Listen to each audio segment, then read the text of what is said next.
back on the 0 Hour. I am your host, Richard RJ Eskow. And another quick reminder, we pre-record the show on Thursdays. So we are going to assume the political universe doesn't change completely between recording on Thursday and initial broadcast on Saturday and on Monday. So if it does, just consider this a time table or time capsule from your ancient past. Otherwise, I think the gist of it will definitely still be applicable. Here to talk to us now about this rather astonishing election is our good friend Harvey J. Kaye. Harvey J. Kaye is a historian of American history. He is a sociologist. He is the author of a number of books, including Thomas Paine and the Promise of America, The Fight for the Four Freedoms, and a collection of Roosevelt speeches entitled FDR on Democracy, the greatest speeches and writings of President Franklin Delano Roosevelt. And without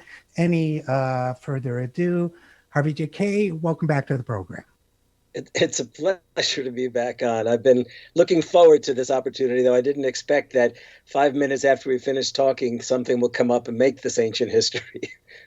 Yeah, hopefully not. I mean, well, yeah, probably not. I mean, I think the general outline, configuration of what we're seeing, surprising to many people, level of enthusiasm for Donald Trump, election dysfunction is slowing the count, but in all likelihood, between Thursday and Saturday, we will be told that Joe Biden will be the next president. Senate hangs in the balance, may very well still hang in the balance on this weekend based on Georgia results, but that leaves a fairly good probability of a split government. That's my, best guess of how the present will sound to the people listening to it and how the near future will be for us. So I guess we should proceed on that score. And I want to say, Harvey, before we begin, that we may find ourselves in this conversation calling on both your professional disciplines of history and sociology, because this is from the point of view of social trends and composition, a fascinating, if one can separate oneself from the impact, a fascinating outcome, in my view, sociologically, as well as historically fascinating. But let's start with the history, if you don't mind. Any elections come to mind as having any kind of parallel for this? Rutherford b. Hayes, somebody I'm missing? What do you think? Yeah, I'm not a specialist on those 19th century elections. So the only thing I can think of course, is 2000. I mean, that's that. I think about that. And I think about the fact that, from my recollection, the Democrats somehow convinced Gore to give way and allow for a Bush administration to take power. And I would hate to think that it remains tight, and in any way that there's any deference at all given to this particular occupant of the White House. Okay, that's my historical argument about that. Though I think there's a lot to be said about from history about what we may need to do, what we should do, if Biden actually wins the presidency. I've been thinking a lot about that, both in terms of if he wins the Senate and if he doesn't, and if in fact we fail to take the Senate. So, and that's something I definitely want to talk about, because I've been thinking about it a lot too. You, of course, are an expert on FDR and the FDR presidency. FDR had Congress. He had research. Even, I'm going to hazard a guess and say, first of all, my bet is that the Democrats won't have the Senate. They might, but the second half of my bet is that even if they have a Senate majority, which means, of course, they can control the agenda to a large extent and so on, it's going to be so close that so-called centrists are going to hold the balance of power. So that, Harvey, I wanted to talk to you about the fact there's been this narrative. Biden has said, I want to be a president like Roosevelt. I want to be transformative like FDR. I think with this outcome, whatever you think of that promise on Biden's part, whatever this outcome, I don't think he's got that option now. Do you? Well, let's put it this way: if he doesn't win the Senate, then we're in some trouble because I'm absolutely convinced that the only way really to avoid a debacle, and this is where history also tells us, speaks to us. If we don't do big things, I say we, I'm not in the Democratic Party. I'm obviously not nowhere near power, but in the broad sense of the left, if we don't do something big through this presidency in those first 100 days, in the first year, I'm not looking forward to 2022. Okay, Mm-hmm. I'm just not. And I think back to, I remember in 1994, I happened to be in London giving a talk at the London School of Economics on the night before it was actually the night of Election Day in the United States. And when I woke up the next morning, which was very early in the morning for U.S. time, nevertheless, first thing I heard was the debacle, the utter rout of the Democrats in Congress. And while I never expected great things from Bill Clinton, it was the case that anything might ensue was now up in the air. And of course, the worst thing about it is that Bill Clinton was already inclined in he was a neoliberal. So we saw truly an abysmal presidency for the Democrats in the 1990s. So 1994, the Gingrich Revolution, as it was called, it was as significant, you might say, as the so-called Reagan Revolution. And then I thought back, of course, to 2010. And once again, we Right. had a president who may not have revealed all of his neoliberal tendencies, Barack Obama, but it was the case that he utterly failed in his first year and a half, 2 years, to really show that he was committed to pursuing the kind of agenda that seemed to be promised by his slogan, "Yes, we can," back when he was running for president. And look what happened. I mean, a disaster. It was like 700 legislative seats were taken away from the Democrats by the Republicans. The House, again, became what it became, all the worse. I mean, it was just a disaster. So imagine if Biden, regardless of the fact that his expectations may be lower, imagine if Biden fails to secure anything of major consequence in these 2 years. You can imagine what the Republicans might do to him in 2022 and do to the rest of us in 2022. That's my concern, of course. So I have thoughts, but I'll leave it to you to lead the way on this. Okay. Well, first of all, I'm sorry to be the House Cynic again, but Obama, I think, combined his campaign slogan with Bartleby the Scrivener, the Herman Melville story. Yes, we can, but I would prefer not to. I'm afraid it was part of it. Yes. I But think, Richard, I do want to say, he raised expectations among young people yes, he that did. were essentially utterly dashed. And that's the kind of thing that leads to disasters in the electoral, in the election upcoming. Yes, and I do want to talk about that because Obama did raise expectations. He had the Republicans were utterly discredited. They got a thumping in Congress. For a while, Obama had a 60-vote veto-proof Democratic majority in the Senate, and yet immediately pivoted to deficit commissions and spending cuts and looking at cuts to Social Security, and really dealt away, in my view, the best cards he any abandoned president had. Just as Clinton abandoned labor in favor of the North American Free Trade Agreement back in 1990, the early 90s when he was president, so too did Obama abandon the labor movement. And I could tell you that I think the Democrats lost the presidency in the wake of Obama because of, number one, Clinton's disastrous presidency and what it led to in places like Wisconsin and Michigan and Pennsylvania. And then, of course, the fact that, he did nothing. He sent no major representative. He did nothing when we were marching around the Capitol and occupying the Capitol building in 2011 to try to confront Scott Walker and the Republicans. So if the Democrats can do no better than Clinton and Obama. And Biden, by the way, was a renowned neoliberal. But I'll give you my more hopeful, notions in a little while. But I really do worry. I think 2022 could be disastrous, undeniably disastrous. So I agree, but let's explore a more optimistic scenario. Let's say, first of all, that Biden, whatever his history, and he certainly wasn't my candidate, we didn't share ideology, I've never had. Right. Let's say he recognizes the urgency of the moment. He no longer has to run for anything else. He except potentially re-election, I suppose, but he knows the moment is here. The need is great. Transformative work needs to be done. Let's say all of those things, but he is hamstrung by a new gang of 6 centrists that don't want to spend, don't want to be bold, et cetera, et cetera, et cetera.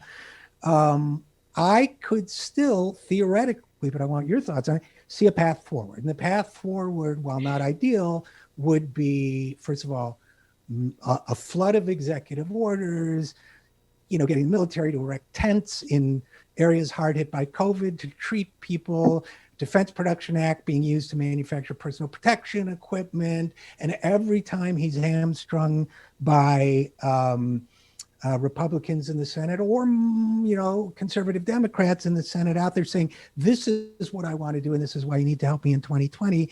That's not the best scenario because there'll still be a lot of suffering out there, but it could be a path towards a better outcome in 2022. What do you think?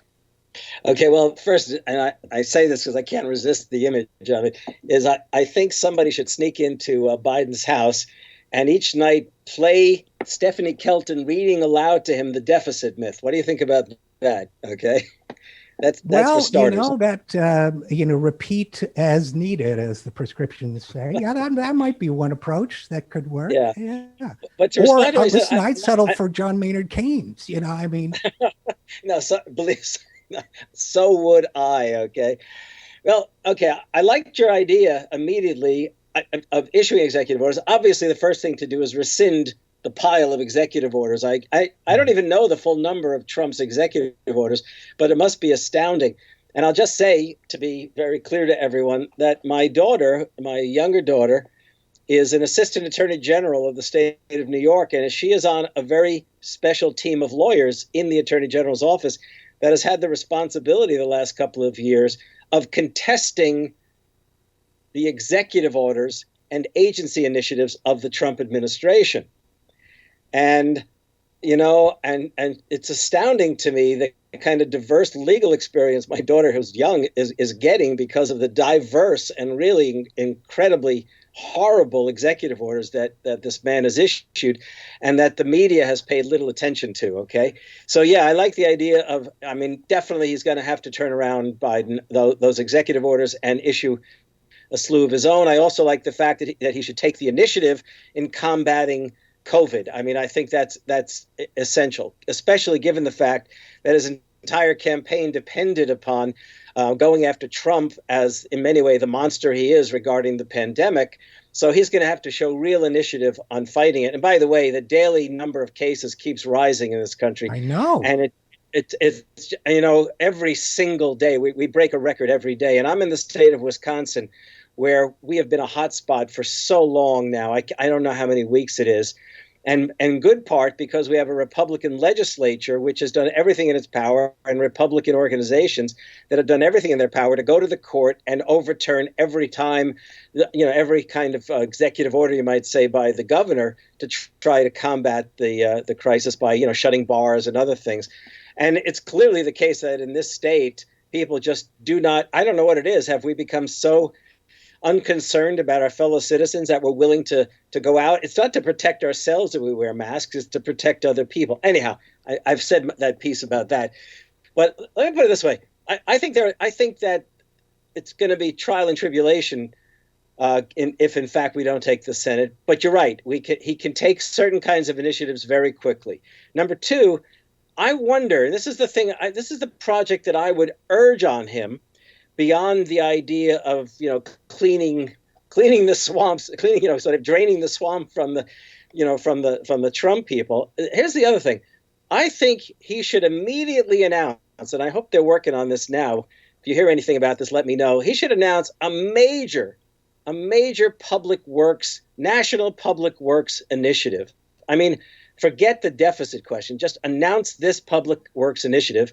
And in the process of seeking to legislate it, build in such things as health care for all of those involved in those kinds of operations where federal contracts are involved, build in a right to collective bargaining wherever that is possible, and establish that all the efforts as part of the Public Works project will have at least a $15 minimum wage. And by the way, I say that not only because FDR would approve it in that, in the sort of historical sense. I also think that there's something that we should learn the lesson of the 1930s, not only about, this is the way to lift up the nation. It's also the way you can build the nation. I mean, this election shows us this country is utterly divided. I mean, 10 years ago, there were sociologists who told us that the divide was exaggerated because based on surveys, they showed how many Americans actually agreed on fundamentals. Well, great. If Americans agree on fundamentals, then engage them in a massive project so that whether they voted for Trump or Biden, they come to see the value of an effective and an active federal government. It might well be the case. One of the lessons of the CCC, Civilian Conservation Corps, was that all of the various ethnic groups and regional young people from various regions who came together and worked together in those teams, which admittedly generally excluded African Americans from their camps. That was because of the guy who headed up the CCC was from Tennessee and had no intention of desegregating the CCC. But at that point, to mix together Irish Catholics, East European Jews, and Midwestern white Anglo-Saxon Protestants was a pretty radical step in many ways. And one of the things that we know from the letters written by young CCC workers is how much they came to realize that they were Americans. And indeed, it enabled them to later go on as the greatest generation, probably, and to win the war with America's allies, against fascism. So what I'm thinking is go big on a public works project within which you can build the primary examples of healthcare, minimum wage, and collective bargaining rights for workers. I'm telling you, that's the way he's got to go. And by the way, if he builds all of that into it and pursues it, and if he can pull some halfway decent Republican senator to his side, then make it a point of literally going on the warpath against the GOP as not just obstructionists, but literally, the vile characters that they've presented themselves as the last several years. I think that's a great plan. I love the CCC analogy in the sense of people coming together across cultural divides, the sense of the reinforcement of or creation of a sense of national community. And the other thing I've been thinking about a lot, and one of the reasons why I've been kicking around I'm astonished by the fact that Trump appears to have outperformed his 2016 results in areas, in the rural areas that were especially hard hit by COVID. And it seems to me that getting out there and showing the flag that their country and their president cares about their lives. I mean, I still think about the fact that the Tennessee Valley Authority created a generation, again, perhaps, there were, I don't know about the racial bias there, but the Tennessee Valley Authority, as I understand it, created a generation of, rural farmers in the deep South who loved Roosevelt and had an allegiance to the Democratic Party. Isn't that right? Yeah, no, absolutely. In fact, so it was the TVA, which became this great power generation. It also lifted up a whole generation of folks who lived in the Tennessee Valley areas because they were utterly impoverished. That was like, part of the Appalachian picture of just terrible poverty. And it also created factories which provided jobs not only for whites, but for blacks as well. And it's funny, I want to add to that, the Rural Electrification Agency that created electrical cooperatives throughout the nation, but especially in the South. Hundreds of thousands of Southern farmers for the first time could turn a light on in their houses. That was amazing. And I think there are ways that we could create that I don't want to call it the CCC, but whatever we end up calling this vast public works project, call it the PWA, the WPA, call it whatever. It's got to be the kind of thing which shapes people's lives both by their experience working for it, but also makes a difference in people's lives as a consequence of it. I mean, you and I know, that our national infrastructure, we've sort of pushed it aside once again during these last few years because, the public rhetoric just seems to be utterly distracted by a president who should be in vaudeville, really. But it's the case that we can really create things that really people can see and people will experience in their everyday lives. And because we not only need, if you like, to win 2022, we not only need to win 2024, we need to win back America. Sorry, I sound like I'm making a political speech, but I'm revved up. And, these last 4 years, to my mind, I'm 71 now. And I'm not going to downplay the devastation that the 60s war on Vietnam wrought upon us, but this has been horrific these 4 years. It actually began here in Wisconsin with Scott Walker, but this is like the Republicans on steroids these past 4 years. Well, definitely, and the divisions, this great divide, I want to talk about that for a second, a little bit, Harvey, JK, because we're hearing a lot about that. Clearly, in many ways, it is a divided country, but the theme I keep hammering is that if nobody's offering a unifying vision of society, society is going to fracture. And if you have a working class of color that is being isolated geographically and otherwise from a white working class, and especially the white working class is not being told the issues and needs they have in common with their, siblings of color out there, then, and there's no sense of a national community or social order, cohesion, then people are just going to say, well, I guess I'm got to survive on my own. So, or maybe politics is just theater, or maybe both. But if I've got to survive on my own, who are the politicians that are most likely to get out of the way so that I can, eke out a living in this world? Does that make any sense to you at all? Yeah, no, it does. In fact, I should add that in addition to any kind of massive public works thing, and I'd like to go well beyond the CCC. I'd like this to be truly a national endeavor that will cost, I don't even care what the cost is. And that's why I brought up Stephanie Kelton's name to begin with, Yeah. And in fact, it should also involve something else. And here I will act as the historian. Franklin Roosevelt was not only the president who responded to the crash that was literally driving the nation down, into the abyss, and the banking crisis of 1932. He was also known as the history teacher in chief, or at least that's what some historians have now sort of thought of him as, because when he spoke of what he was doing, he regularly connected it to either a deeper meaning of what it meant to be an American, or he found a way to articulate what he was doing in terms of the American progressive tradition that was, part of, if you like, the American Revolution itself. I mean, Franklin Roosevelt in 1932 on the campaign trail started talking about the Declaration of Independence as if it was a social democratic document. I mean, it was just, he was absolutely brilliant, or he handled, and he always had brilliant advisors around him. So, for example, when he talked about the Declaration of Independence, he said, life, liberty, and the pursuit of happiness. And he defined life and liberty and the pursuit of happiness in decidedly social democratic terms.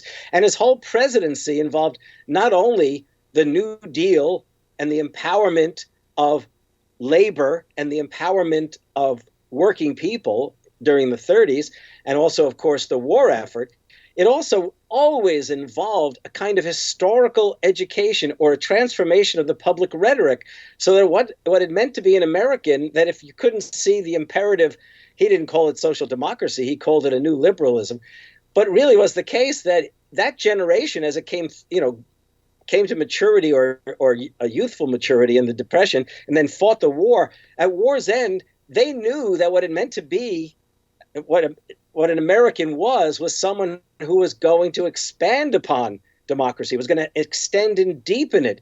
Now, sadly, you've heard me complain. I mean, we've been talking for a few years now. I was very upset that Bernie didn't make more of that historical connection. I know people think of Bernie as the new voice of FDR, but he could have done more in terms of cultivating a narrative so that the other Democrats that he had to face on the debate stage were viewed as Republicans by the end of the night, that he was recreating and cultivating anew the FDR tradition and the progressive narrative. Well, Biden has been a disaster when it comes to the campaign. I mean, look, it was not a well-run campaign. They were clearly depending on Trump self-destructing. They were clearly depending on, this. What was the title of this campaign? Sort of redeeming the soul of America. I mean, look, his inspiration was John Meacham's book, The Soul of America. Well, most Americans didn't want to fight for the soul of America. They wanted to fight to survive, and they wanted to fight in order to combat the inequality. And basically, if there was anything they wanted to do about America, is that they themselves wanted to transcend the divide. But instead, Trump continued to cultivate the division, cultivate this utterly reactionary, essentially white supremacy view of the American story that'll then enable people on the left to go cynical and say, yeah, America's always been this racist, oppressive place. And Biden just failed to cultivate the narrative. And I can tell you, here's what I'd like to do. I'd like to get Bernie in the room with Joe and have him say, look, Joe, you didn't win like you were supposed to win. And maybe I failed to do certain things. But the time is now, and we have not only got to pursue this national project of rebuilding the nation, building the nation anew. We've got to rebuild the American imagination. We've got to start talking about the likes of Abraham Lincoln and that generation, the likes of Franklin Roosevelt and the greatest generation. The Democrats have been utter failures when it comes to the historical imagination for decades now. They allowed the Republicans to define the greatest generation as the guys who won the war, which is all well and true, women and men, but they utterly failed to lay hold of that New Deal experience and what it could mean to Americans. Sorry, if I'm getting riled up, it's because No, it's good. Again, we're talking with historian and sociologist Harvey J. Kaye. And Harvey, maybe in the few minutes we have left, I want to talk a little bit about what we can do as progressives. And, I'm a great believer in critical self-examination. And so not just what Joe or whomever else might have done wrong, but what we could do better. And in terms of drawing on some of your areas of expertise, of course, in addition to being an historian of FDR, you are also an historian of Thomas Paine.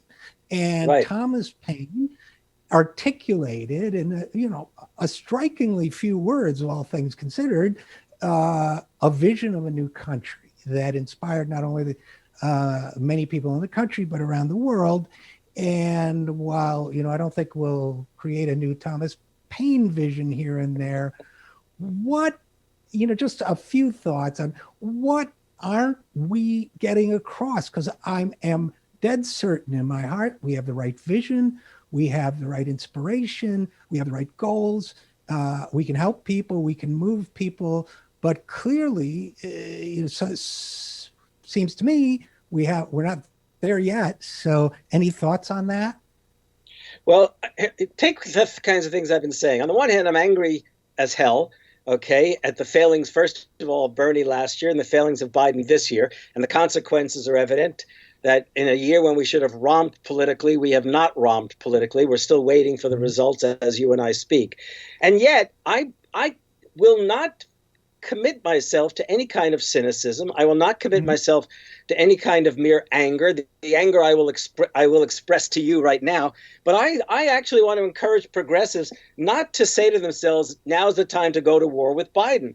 I think now is the time to rally, to speak of the American revolutionary promise that Thomas Paine proposed, that the Declaration embodies, that Abraham Lincoln literally won the Civil War and signed the Emancipation Proclamation in terms of, that Franklin Roosevelt, did what he did by rallying Americans. I mean, what made America great? Well, three great radical moments: the Revolution, the Civil War, and, if you like, the New Deal in World War II. And I think we have to think in these terms. not fighting Biden. I know I'm going to alienate some people on the left. It's not a No, matter I of hear you. fighting Biden. I think it's a matter of rallying to certain kinds of. I think we have to attend to the Senate. I think we need to empower with our energies Bernie and Warren, and I'll throw in Markey, who's a latecomer to progressive politics. But those Uh-huh. three could possibly be the triumvirate that, not unlike the 30s, where it was Robert Wagner of New York, okay, on labor and social issues. It was George Norris of Nebraska in terms of, you brought it up earlier, the Tennessee Valley Authority and Public Works, and Robert La Follette from Wisconsin. By the way, two of those three people began as progressive Republicans, and they made sure that Roosevelt's ideas became realities. Now, in this case, if we commit ourselves in a progressive fashion to pushing those three, maybe they can pull Biden to the left and save America from a debacle in 2022. Well, and I will add to your gang of three a fourth, Jeff Merkley, who I think is Good idea. a very solidly progressive guy. I guess I'll close with it. First of all, Harvey, I love your emphasis for a variety of reasons on not going to war with Biden. Number one, because, well, most of all, because I think psychologically, socially, spiritually, our politics has seen enough quote unquote war and needs less conflict of that kind and more vision and the chance to possibly attract people to a vision. And look, if we build the movement, some politicians will come. So I like the idea of not a war, but a public works project of the imagination that, that we imagine and fight for the world we want to see and see where that takes us. But that's my closing thought. What's yours? Well, I like I like how you articulated what was on my mind through my rant. No, I think that's the case. And I really want to urge people. All I've heard for months is, how do we push Biden? Well, that may well be true, but I want to not only push Biden, I really do mean it sincerely that we have to get those folks in Congress who are our allies, who really represent our aspirations, to take the lead. To take the lead in Congress and not be sideliners. They need to take the lead and pull Biden for his sake and for our sake. We failed to do it with Obama, and as a consequence, we had 8 years of neoliberal disaster. And what did we get in the end? We got Donald Trump. We've got to avoid doing that again. Well, I think that's a great summary. And between the now 20-person squad in Congress, in the House, and the gang of four in the Senate, maybe Right. we've got the fuel for that. So Harvey J. Kaye, historian and author, his latest book is FDR on Democracy, the greatest speeches and writings of President Franklin Delano Roosevelt. As always, thanks for your great observations. And as always, thanks for coming on the program. Thank you, Richard. Always great to talk with you. Same here. And we'll be right back after this. I am Richard RJ Eskow, and this is The Zero.